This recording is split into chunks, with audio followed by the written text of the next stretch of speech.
இல்லைங்களா? ஒண்ணு கல்யாணம் பண்றதுக்கு முன்னாடி தகப்பனை சார்ந்திருக்கணும், கல்யாணம் பண்ண பிறகு புருஷனை சார்ந்திருக்கணும். அவங்க பேர்ல எதுவுமே வைத்துக் கொள்ளக்கூடாது என்பதுதான் மதத்தினுடைய சட்டம்.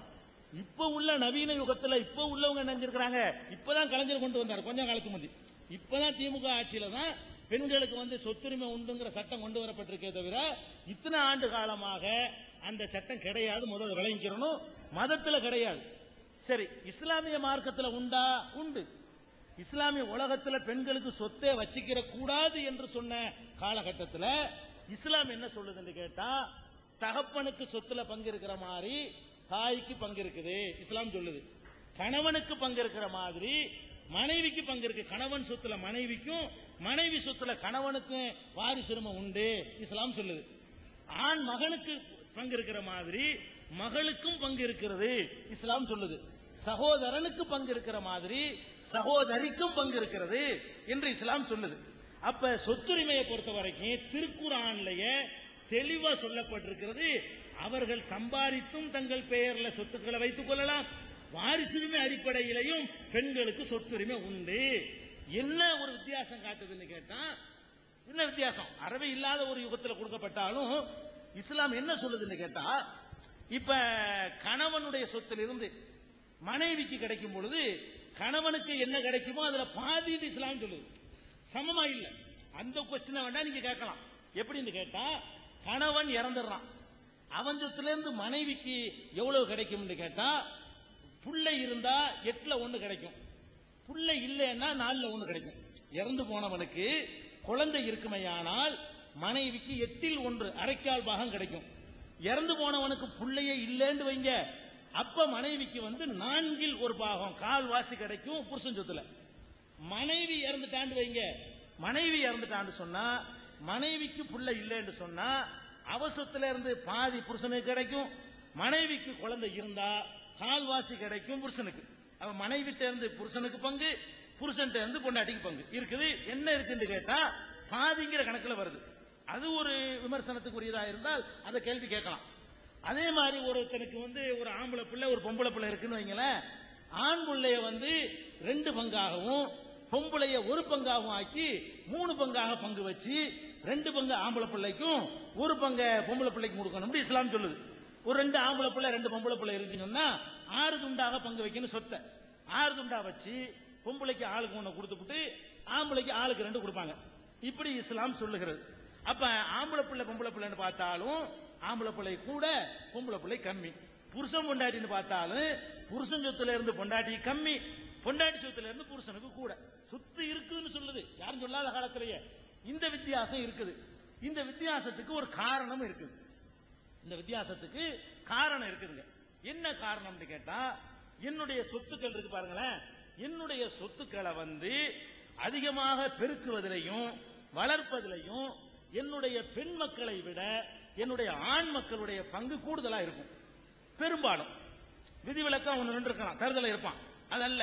பெரும்பாலும் நீங்க எடுத்துக்கிட்டீங்கன்னா ஒரு தகப்பனுடைய சொத்தினுடைய வளர்ச்சியில அவனுடைய ஆண் மக்களுக்கு கூடுதலான பங்கு இருக்கும் என்ற வகையிலையும், உற்பத்தி பண்ணுவதில் பெண்களுக்கு கூடுதலான பங்கு இருக்காது என்ற வகையில பார்த்தாலும் அந்த ஒரு வித்தியாசத்துக்கு ஒரு நியாயம் இருக்குது. ஒரு நியாயம் மட்டும் இல்ல, இஸ்லாமிய அடிப்படையில் ஆண்களுக்கு செலவு அதிகம். இஸ்லாமிய கணக்குப்படி என்ன செலவு அதிகம்? அவன் தாயை கவனிக்கிறது, தகப்பனை கவனிக்கிறது, மனைவியை கவனிக்கிறது, உற்றார் உறவினரை கவனிக்கிறது, இதுகளெல்லாம் அவன் மீது கடமை. ஒரு பெண்ணு அவளுக்காக கூட செலவழிக்க தேவையில்லை இஸ்லாத்துல, அது புருஷன் தலையில சுமத்தப்பட்டிருக்கு. சோறு தரலைங்கிறதுக்காக வேண்டிய வழக்கு போட்டு வாங்கலாம் இஸ்லாத்துல. ஒரு மனைவி கணவன் மீது வழக்கு போட்டு இஸ்லாமிய கவர்மெண்ட் நடக்குமையானால், எனக்கு மாசம் மாசம் ஜீவனாமது தலாக்கு இல்ல, வாழும் போதே வாங்கலாம், எனக்கு இவ்வளவு ரூபா மாசம் மாசம் தரணும், சோறு தர மாட்டேங்கிறாரு அப்படின்னு போட்டு வாங்குவதற்கான உரிமை மனைவிக்கு இஸ்லாம் தந்திருக்கு. அவ தனக்கு கூட செலவழிக்க வேண்டியதில்லை. அப்ப இவன் தாயை கவனிக்க வேண்டிய, தகப்பனை கவனிக்க வேண்டிய, மனைவியை கவனிக்க வேண்டிய சுமை கூட இருக்கிறதுனால யாருக்கு செலவு அதிகமாக இருக்கிறதோ அவனுக்கு கூட கொடுக்கணும் என்ற ஒரு நியாயத்தின் அடிப்படையிலையும் அந்த பாரபட்சம் காட்டப்படுது. அதே மாதிரி மனைவி கணவன் எடுத்துக்கிட்டீங்கன்னு சொன்னா, மனைவிட்டு இருக்கிற சொத்துக்கள்ல பெரும்பாலானவை கணவன் கொடுத்தவையா தான் பெரும்பாலும் அவ அந்த கல்யாணம் பண்ணும்போது வந்ததுக்கு அப்புறம் நகை துண்ணாது இதுன்னு சொல்லியும் இன்னைக்கு வேலைக்கு போற காலத்துல வேண்டாம் கொஞ்சம் குறைஞ்சிருக்கலாம். பெரும்பாலும் கணவனுடைய சம்பாத்தியத்தினாலதான் அது ஏற்படக்கூடியதா இருக்கும். ரெண்டாவது இன்னொன்னு நீங்க பார்க்கணும், இந்த ஒரு பெண்ணுக்கு கம்மியா கொடுக்குறாங்கல்ல, ரெண்டு ஒன்னு குறைந்த பங்கை வாங்கிட்டு இந்த பெண் வச்சிருக்கிறா, இந்த சொத்து இன்னொரு குடும்பத்துக்கு தான் போகும். நீ விளங்கிக்கணும், இந்த குடும்பத்துக்குள்ள சுத்திக்கிட்டு இருக்காது. கல்யாணம் பண்ணி அதிகமானது கொடுத்தீங்கன்னா இன்னொரு குடும்பத்துக்கு போகும். போன உடனே மிரட்டி வாங்கிடுவாங்க அவங்க. பொண்ணுடைய புகுந்த வீடு இருக்கு பாருங்களேன், அங்க போய் இங்க கூட வாங்கிடுவான், முடிஞ்சு வச்சுக்காத. நாளைக்கு வந்து குறைச்சு கொடுத்திருந்தா கூட இவங்கிட்ட இருந்துச்சுன்னு வைங்க, நாளைக்கு சகோதரிங்க தான் நிக்க போறா. அப்ப அவளை கவனிக்க வேண்டிய சுமையும் அவனுக்கு வரணும்.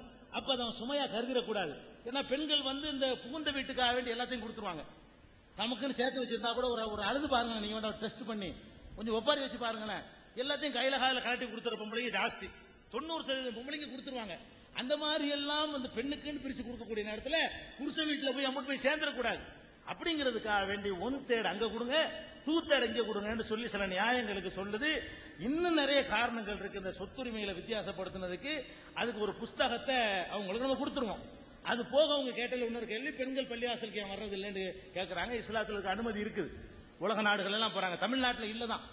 சில பள்ளிகள்ல போறாங்க, ஆலந்தூர் பள்ளிக்கு வர்றாங்க, இங்க நாங்க இருக்கிற ஆபீஸ் பக்கத்துல பள்ளி இருக்காங்க, பெண்கள் வர்றாங்க. இங்க மெட்ராஸ்லயே பூந்தமல்லியில பள்ளிவாசல் இருக்காங்க, பெண்கள் அனுமதிக்கிறாங்க. இப்படியே கொஞ்சம் கொஞ்சமா திருந்திக்கிட்டு வர்றாங்க.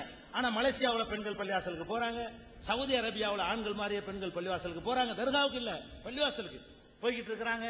மலேசியாவுக்கு போறாங்க, உங்களுக்கு தெரியும், பெண்கள்லாம் பள்ளிக்கு வந்து தொழுதுட்டு போறாங்க. அதான் இஸ்லாமிய முறை.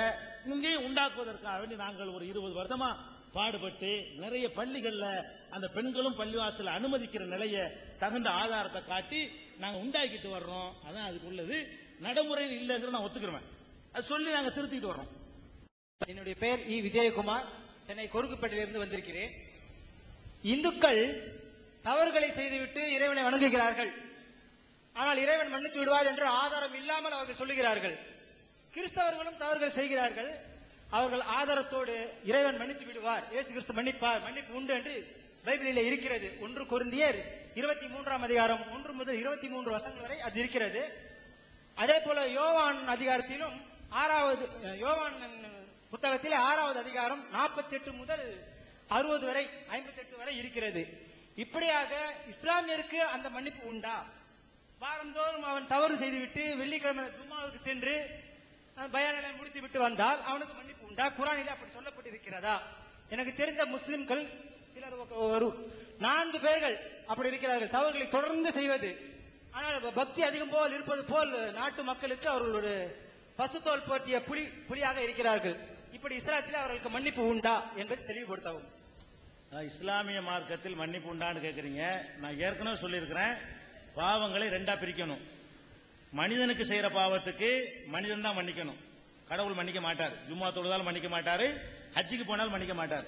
மனிதன்கிட்ட ஒரு புறம் பேசிட்டோமா அவங்ககிட்ட மன்னிப்பு கேட்டுக்கணும், அவனை பத்தி கோல் சொல்லிட்டோமா அவங்ககிட்ட மன்னிப்பு கேட்டுக்கணும், அவன் ரூபாய் 100 ரூபாய் திருடிட்டோமா அவங்ககிட்ட மன்னிப்பு கேட்டுக்கணும். கடவுளுக்கு செய்யற பாவத்தை கடவுள் மன்னிப்பார். இஸ்லாம் சொல்லுது, குர்ஆன்ல நிறைய இடத்துல கடவுள் மன்னிப்பவர் இருக்குது. ஆனா மன்னிக்கிறவர்னா என்னன்னு கேட்டா நெசமா மன்னிப்பு கேட்கணும், அப்பதான் மன்னிப்பாரு. நடிக்கிறதை எல்லாம் மன்னிப்புன்னு எடுத்துக்கிற அளவுக்கு கடவுள் விவரம் கட்டால் கிடையாது. இப்ப நான் உள்ளத்துல வேணும்ட்டு நாளைக்கு திருட போறேன்னு நினைச்சுக்கிட்டு நான் இப்ப திருந்திட்டேன்னு சொன்னா மனுஷனை ஏமாத்தலாம், கடவுளுக்கு தெரியாதா?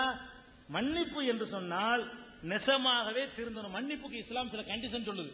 என்ன கண்டிஷன் கேட்டா, செய்த தவறுக்கு வருந்தணும். ஃபர்ஸ்ட் மன்னிப்புனா மன்னித்துக்கொள் என்பது அல்ல மன்னிப்பு. இஸ்லாத்தில் மன்னிப்பு என்பதற்கு என்ன கண்டிஷன் கேட்டா, செஞ்ச தப்புக்காக வேண்டி வருத்தப்படணும். ஆகா நம்ம தப்பு செஞ்சிட்டோமே, இது செய்யக்கூடாது அப்படின்னு வருந்தணும். 2வது வருந்தி விட்டு அதுக்காக மன்னிப்பு கேட்கணும். 3வது அதை மீண்டும் செய்யாம இருக்கணும். 3வது என்ன செய்யணும்? மீண்டும் செய்யாம இருக்கிறேங்கிற உறுதிமொழி எடுக்கணும். அப்படி இருக்கிறதுக்கு பேர் தான் மன்னிப்பே தவிர சும்மா போய் மன்னிச்சுக்க குடிக்கிறது, குடிக்கிறது, இதுக்கு பேர் மன்னிப்பு இல்ல. கடவுள் ஏமாளி கிடையாது. ஒழுங்கான மன்னிப்பா இருந்தால் கடவுளை ஏத்துக்குவார். வேற அடுத்த மைக் கொடுங்க. 18 இன்னும் 12 மிச்சம் 18. என் பேர் MC குமார், மயிலாப்பூர்ந்து வரேன். நபிகள் நாயகத்தை விட பெரிய பணக்காரர் புத்தர். அவர் தன் ஆட்சியே திறந்துட்டு ஆன்மீகத்துக்கு வந்தார். இப்ப இருக்க ஆப்கானிஸ்தானத்துல புத்தர் அத புத்திஸ்ட் போய் ஆக்கிரமிப்பு பண்ணி அந்த சிலையை கட்டல. அங்க இருந்த மக்களே புத்தர் சிலையை உருவாக்குனாங்க. ஆனா அவங்களுடைய வாரிசு இப்ப இஸ்லாம் மார்க்கத்துக்கு போய் அதை அழிக்கக்கூடிய அந்த நிலைக்கு தள்ளப்பட்டிருக்கிறார்கள். இப்ப இங்க இருக்கு, அதாவது புத்தர் சிலை கட்டினது அலெக்சாண்டரோ பாபரோ இந்தியா மீது படையெடுத்து வந்து ஆக்கிரமிப்பு கட்டி பாபர் மசீத் கட்டின மாதிரி அல்ல, அந்த ஊர் மக்களே கட்டினது. ஆக்கிரமிப்பால் கட்டப்பட்ட நினைவு சின்னம் அல்ல அது. இப்ப இங்க இருக்கின்ற இந்துக்கள் என்ன நினைக்கிறார்கள் என்றால், நான் கட்டின கோவிலை என் வாரிசுகளே முஸ்லிம்கள்